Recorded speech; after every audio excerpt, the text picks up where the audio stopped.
Yep. Did you hear me? Yeah, sorry, I was trying to join the PHS link too. Hi guys. Yeah, so we Hello, can everyone hear me? Just say yes in the chat box so I know that everyone can hear me and there are no issues. Okay, perfect. So, before we begin, it would be great if you have a pen and a paper with you, which will later be used in the presentation. If you're comfortable just writing some tips down in your notes, that would also help. But it would be great if you have a pen and a paper with you. So I'm just going to give you all another 2 minutes to grab that real quick, and then we can go forward.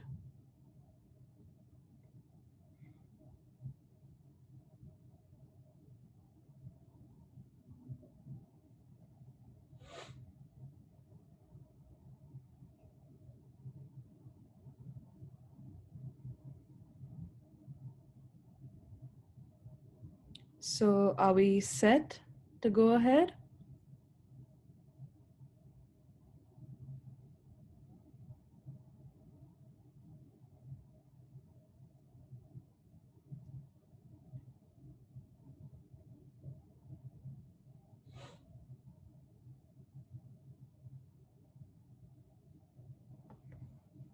Okay. So, good morning. Hi, everyone, and welcome to the Mental Wellness Virtual Fair. So, how is everyone doing? Go ahead and tell me how you're feeling this morning in the chat box.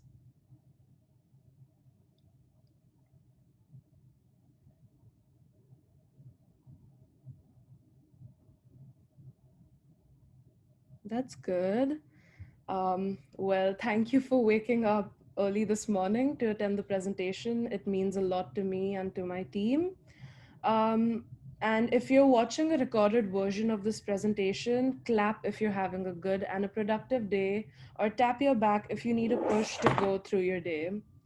So, on behalf of the Health and Wellness Center and the Psychological Health Society, allow me to extend a warm welcome to you. First, let me introduce myself. My name is Gulpreet Kaur Abral, and I'm delighted to be here today to talk to you about flattening the mental health curve. The goal of the Mental Wellness Virtual Fair is to address the stigma related to mental health and provide information for on campus services that support mental health. So, what do you all think about this pandemic? This pandemic has been a roller coaster in everyone's life. Some of us have experienced magical moments that have stuck our lives back together, and some of us have also experienced events that have shown us our worst days. I think y'all can agree to this, right? So, the goal of this presentation is to show you that the roller coaster is going to go on no matter what, because the life of graph does not stop, and that life will not be at its extremes if we recognize the problem, if we reflect on it, and practice new habits and strategies. So, the point of this presentation is to provide you with tips regarding university that will help you all cope up with your fears, after which we will be practicing some relaxation techniques together. So, during this time of major uncertainty, we all have experienced some kind of anxiety, right? So, uh, anxiety is like walking down a dark and scary alley without knowing what is waiting for you. Anxiety is like swimming in the ocean with no land in sight. So, what do y'all feel about anxiety? How do y'all define it? Can y'all present your views in the chat box?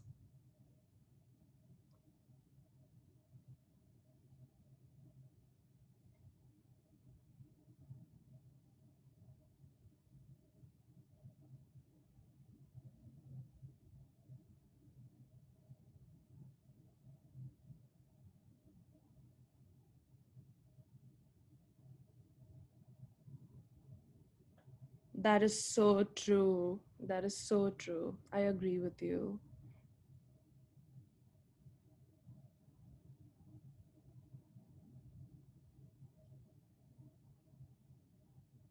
For me, anxiety is like uncontrollable thinking where I just can't stop. And then it just takes a toll on my mental health at the end of the day. So, to move forward with the idea, occasional anxiety is an expected part of our life, right? It alerts us to danger and helps our body prepare to deal with it. Okay, but anxiety disorders involve more than temporary worry or fear. For a person with an anxiety disorder, the anxiety just does not go away and it gets worse over time. The symptoms can interfere with daily activities such as job performance, schoolwork, and even relationships. Now, there are several types of anxiety disorders, including generalized anxiety disorder, panic disorder, and various phobia related disorders. But how do we know that it is anxiety? What are the signs? What are the symptoms? So, there are certain symptoms that are recognized for treating anxiety, and these symptoms should be displayed for most days, at least for 6 months.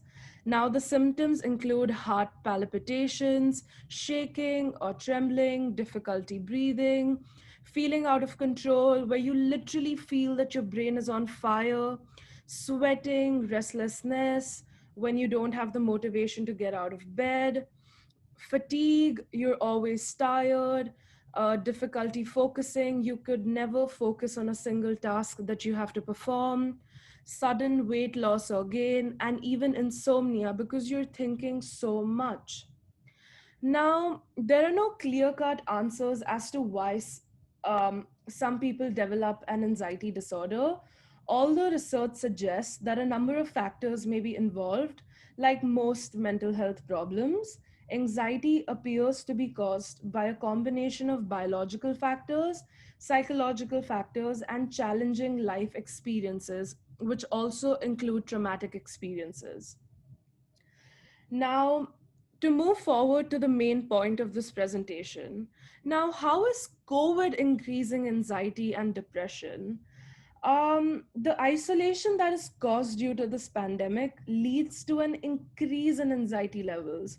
Restrictions are coupled with negative situational events such as job loss, less social interaction, loss of weekly religious gatherings or gatherings with our own family, and an increased fear of contracting the virus all the time.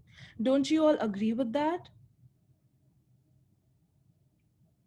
So, the concept of fear here can be related to the cognitive theory, where we start catastrophizing and think uncontrollably about the worst situations possible all the time. So, as we all know, isolation is not the best thing that happened to us this year. Loneliness and isolation caused by this pandemic restrictions can be very harmful to our health. In fact, the negative effects are twice as harmful to our physical and mental health than obesity. Isolation caused by the pandemic restrictions has caused many of us in the society to lose access to basic needs such as finances, shelter, food, and water. These sit at the bottom of Maslow's hierarchy of needs, which states that in order to achieve self actualization, we need to have achieved everything below this level. Unfortunately, due to the pandemic, we don't even have access to the basic survival needs. The more we lose access to finances and other basic needs, the less likely we are able to meet the next need on the hierarchy, social connectedness. So, the more we are isolated and less connected from others in society, the less we are able to fulfill our belongingness needs, which causes our self actualization and our self esteem to fall apart. Now, this causes more anxiety, depression, and lowers our self esteem completely. Now, now during these stressful events, the thing that we're most stressed about is our university. Don't you all agree with that? If it's a yes, please mention it in the chat box. Th- we're stressed about our university, if we're going to get a new job, how are we going to pay our rent, and all sorts of things. Yes, definitely. So, we all are well aware of the fact that what is happening. However, rather than finding a solution, we're stressing out more and more daily, telling ourselves that we cannot do it. H- Um, we won't do good at university this year because everything has changed, and this is not what we want to do. So, what we don't realize is that this is our own roller coaster. We have full control. So, why are we losing this control? Now it's time to get hold of your own life, and it's time to invest good habits that will motivate us to bring a change in our practices. Now, remember, I told you all to grab a paper and pen. If you all have that ready with you, I would like you all to create this mind map so that you all can fill in the tips that you all like and the techniques that you all like in these small bubbles or circles. If you're comfortable just noting them down in your notes, you can go ahead with that too.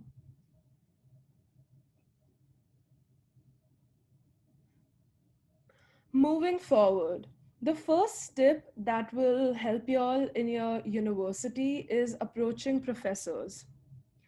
Um, it is one of the most important things because it helps the professor recognize you and it helps you move forward with the course without any doubts in your mind. So, first, you should always start small to reach your desired goal. So, if you're extremely nervous, first approach the teaching assistant rather than the professor. TAs are a great source of help and they are always available. You can attend their tutorials or even email them regarding the course content. Second, use less intimidating platforms. Use email over approaching them during their office hours and do not forget to use your U of T email addresses. This way, you can get a detailed response to your queries. You can always utilize the discussion board. I feel that the discussion boards are a great way to express your thoughts on a topic, to ask your question and read answers posted by others too. This keeps the whole class in a loop, and when you can't physically sit with a group and debate about issues, this is a great platform to connect and clear all your doubts. Third, I feel that you won't be able to express your thoughts clearly because you're too nervous, right? So you can always bring your friend to the office hours and they can always ask that question on your behalf. So I hope y'all are noting down these tips, and if y'all are creating a mind map, that's great. Um, Next, moving on to the second segment, is building a routine.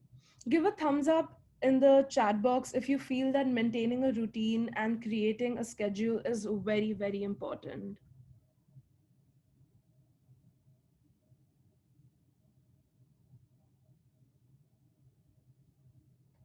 Okay, great. So, oh wow, that's really good to have an agenda every day and to go by it. It keeps you on track. So, keeping yourself organized helps you see how far you've come and helps you reflect efficiently. So, to keep yourself organized and to create a schedule, Google Calendar is one of the best resources available. It's simple to create new events, whether you're on your phone or computer, and everything always stays synced no matter what time zone you're in. You can also use My Study Life, which is a very creative app. This calendar app is specially built for students, and it has scheduling features to help you keep up with your classes and extracurricular activities. If your class schedule varies with the week, My Study Life can account for that, ensuring that you don't forget a class. And there's also a special section for scheduling your exams. And guys, it's free and it also works offline, and you can access it even when you don't have data. If you have been using a different app to create your schedule, please let me know in the chat box.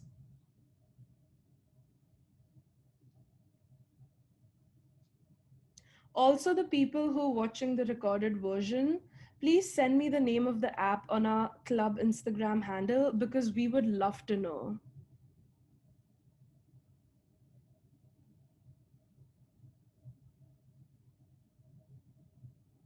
Yeah, definitely. Google app is extremely efficient.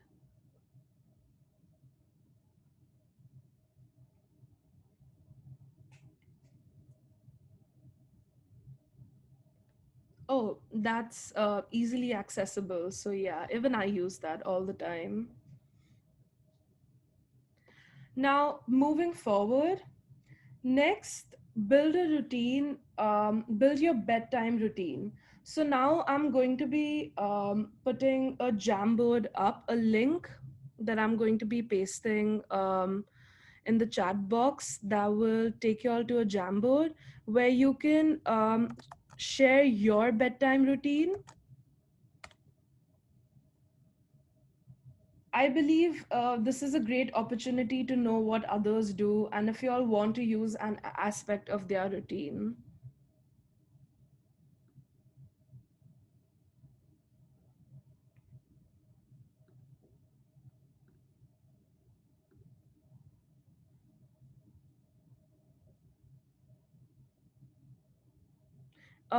On the left hand side of this page, on the tools bar, there's a sticky note option. You can click on it and type your response. If you want to keep it anonymous, it's completely fine.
Guys, are you all still doing the exercise?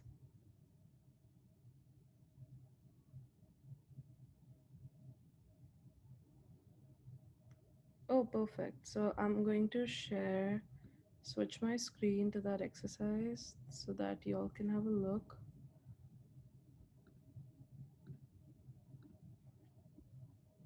There you go. And that's a great way.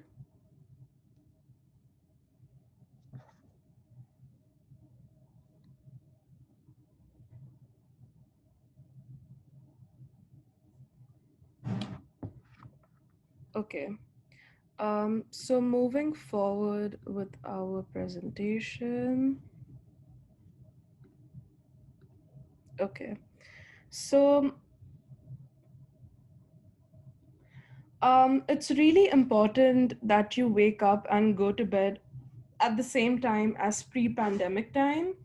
And because when the pandemic hit us, it was like a long extended vacation for us.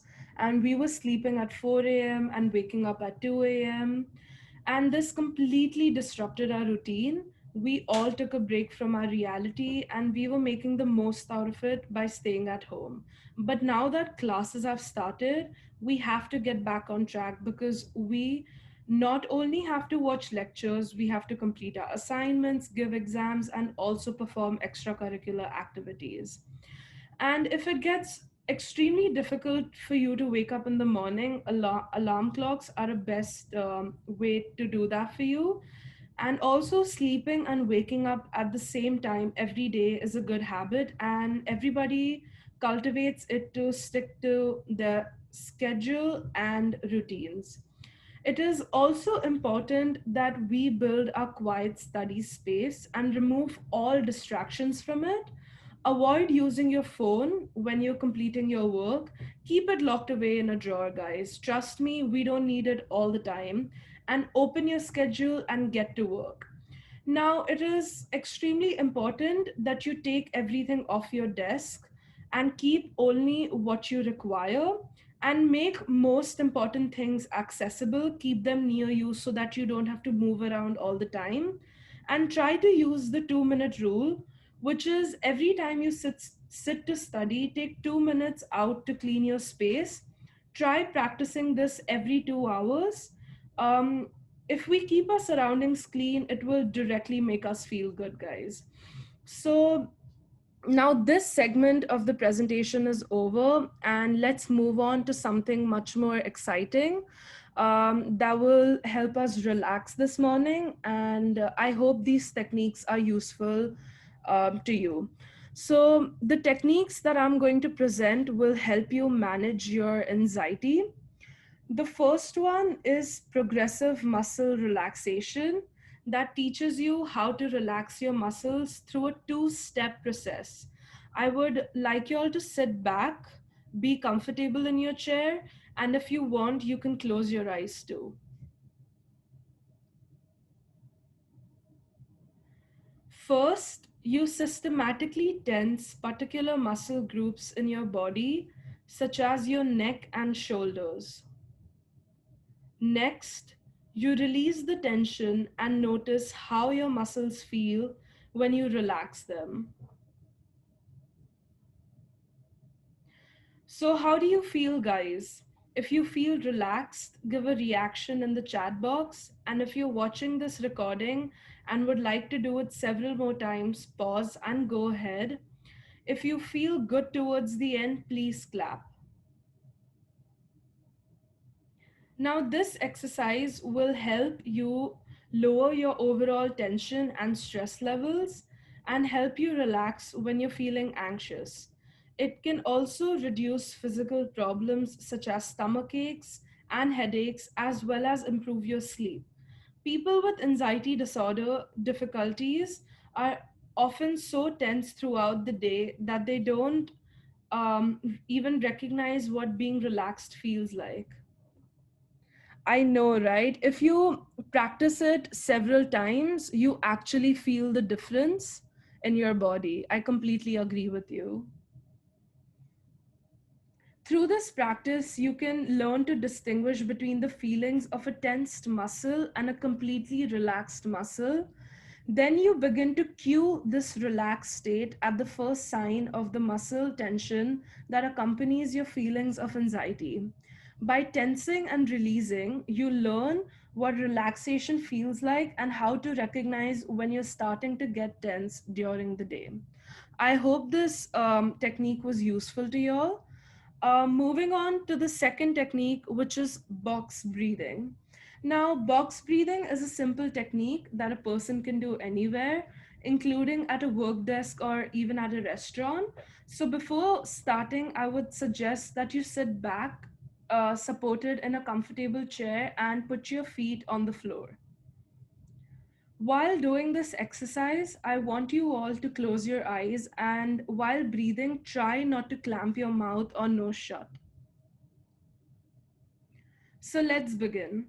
Close your eyes, breathe in through your nose while counting to 4 slowly. Feel the air enter your lungs. Hold your breath, counting slowly to 4. Begin to slowly exhale for 4 seconds.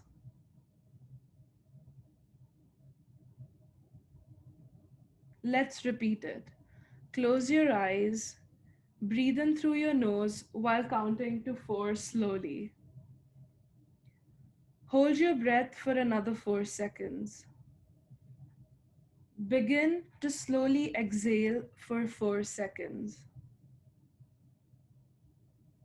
Now you can relax.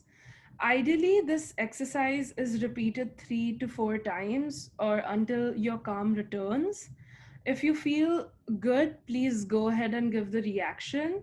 And if you're watching this recording and if you want to do it again, please pause the recording. And if you feel good, don't forget to put it in your mind map.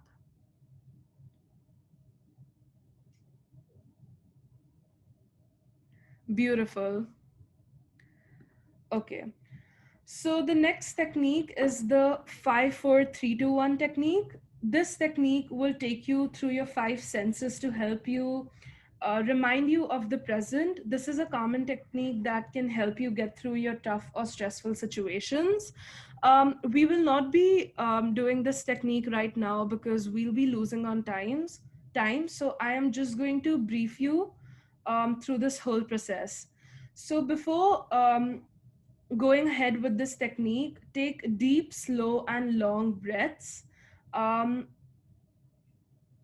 and let's begin. You can note down these points if you want to.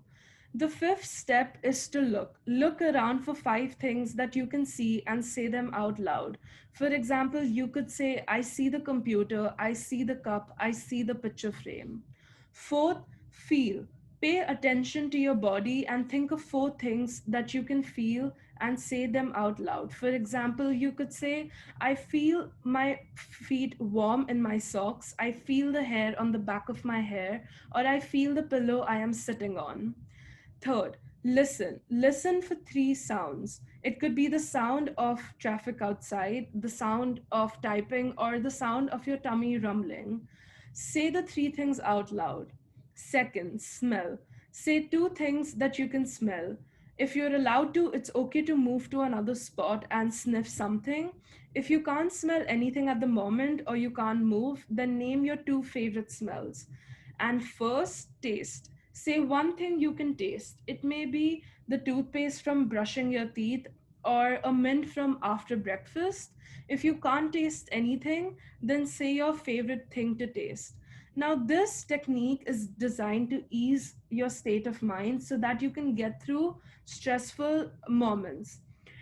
This technique takes practice, and once you develop the habit of practicing this technique, it will help you to be aware of your surroundings. If you feel that this is an interesting technique and can help you manage your anxiety, please make a note of it. The next advice is to reduce caffeine intake. Now, how many cups of coffee do you all drink every day? Please put in your answers in the chat box. And if you're watching the recorded presentation, say the number out loud.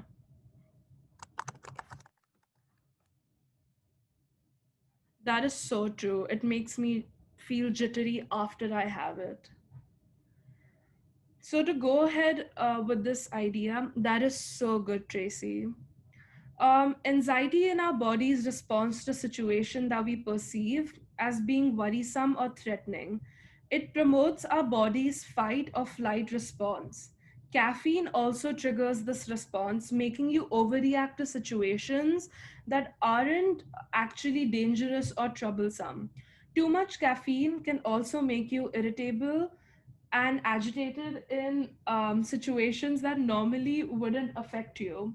And if you already have increased anxiety or suffer from panic attacks, caffeine can cause these symptoms to become worse. Wow, that's a good suggestion. Even I should try that. Thank you. Okay. So there is another technique that you all can utilize, which is called the autogenic relaxation. Autogenic means something that comes from within you. In this relaxation technique, you use visual imagery and body awareness to reduce stress. You repeat words or suggestions in your mind to relax and reduce muscle tension. For example, you may imagine a peaceful setting. Then focus on controlled, relaxed breathing, slowing your heart rate, or feeling different physical sensations, such as relaxing a body part. I am not going to present this technique because I'm not certified to do it, but you could always approach your therapist or even watch YouTube videos. Now, moving forward, other than using these techniques to manage your anxiety, there are a lot of apps that can help you with your pre exam anxiety, like Calm and Insight Timer. Guys, these are great apps. Which can give you daily reminders, daily motivational quotes, and will get you through your day. So, but why do we perform these relaxing techniques? As you learn relaxation techniques, you can become more aware of muscle tension and other physical sensation of stress. And once you know what the stress response feels like, you can make a conscious effort to practice a relaxation technique the moment you feel a stress symptom. This can prevent stress from spiraling out of control. Remember that relaxation techniques are skills. As with any skill, your ability to relax improves with practice. Be patient with yourself. Don't let your effort to practice relaxation technique become yet another stressor. If one technique doesn't work for you, try another one. And if one of your efforts as stress reduction seems to work, talk to your doctor about other options. Also, bear in mind that some people, especially those with serious psychological issues and a history of abuse, may experience feelings of emotional discomfort during some relaxation techniques. Although this is rare, if you experience emotional discomfort during relaxation techniques, stop what you're doing and consider talking to your doctor or mental health provider. Now, please give yourselves a round of applause if you're thinking of incorporating these techniques in your life.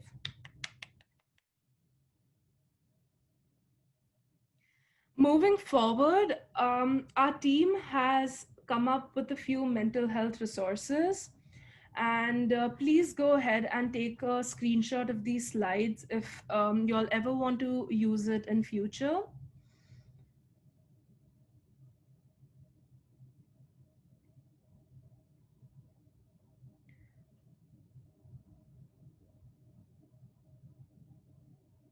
The UTSC Health and Wellness Center is extremely accessible. They're available throughout the day.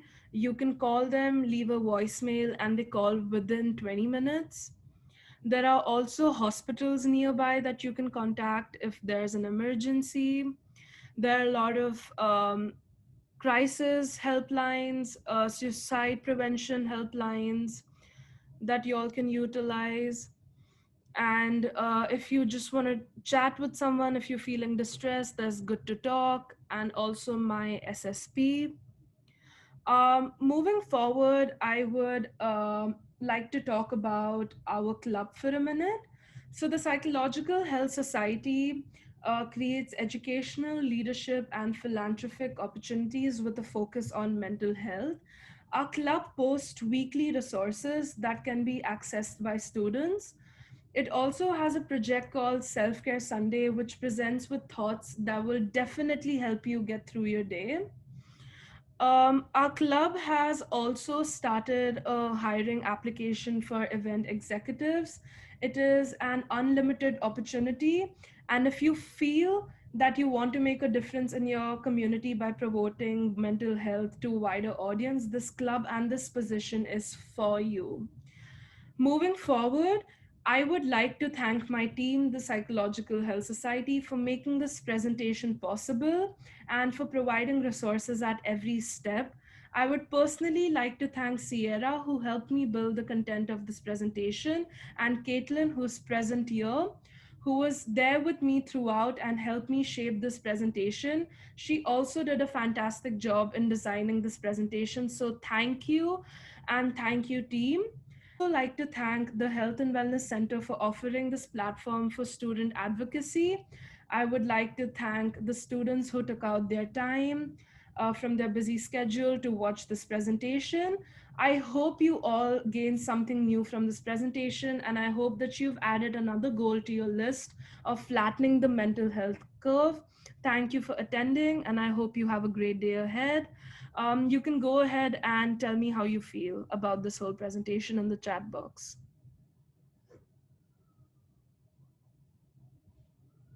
I'm glad that you liked it. Thank you for attending. It means a lot. And thank you, Caitlin, for being there throughout. Yes, you should definitely do it. It's a long one, but it is really nice, and there are fantastic YouTube videos for it.